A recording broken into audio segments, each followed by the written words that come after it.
Operation Sindoor നടത്തിയ സൈനികർക്ക് നന്ദി അറിയിച്ച് ബി.ജെ.പി. സംസ്ഥാന അധ്യക്ഷൻ രാജീവ് ചന്ദ്രശേഖർ.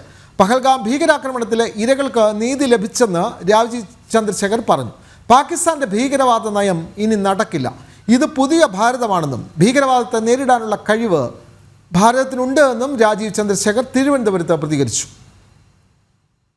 ഓപ്പറേഷൻ സിന്ദൂരിൽ നടത്തിയ നമ്മുടെ ധീര സൈനികർ അവരുടെ പ്രവർത്തനത്തിന് വേണ്ടി രാജ്യം നന്ദി പറയുന്നു. ഞാനും നന്ദി പറയുന്നു. എല്ലാവരും ഇന്ത്യ മൊത്തം ജനങ്ങൾ അവർക്ക് നന്ദി പറയുന്നു. ഇന്നലെ നടന്ന ഓപ്പറേഷൻ സിന്ദൂർ ആദ്യമായിട്ട് ആ 26 കുടുംബത്തിന് നീതി നൽകി. അവർക്കൊരു ജസ്റ്റിസ് സെർവ് ചെയ്തു.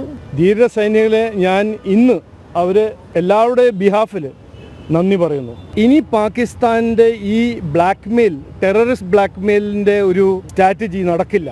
ഇത് ഒരു ന്യൂ ഇന്ത്യയാണ്. ഞാൻ പറഞ്ഞ പോലെ ഈ തിന്മ, ഈവിലിനെ കൺഫ്രണ്ട് ചെയ്യാൻ ഈ നാടിനും ഈ ഇന്ത്യക്കും കഴിവുണ്ട്. അത് ചെയ്യും. ഞങ്ങളുടെ ഒരു ഐഡിയോളജിക്കലോ നമ്മളുടെ ഒരു കമ്മിറ്റ്മെൻറ്റ് നന്മയ്ക്കും സമാധാനത്തിനും വികസനത്തിനാണ്.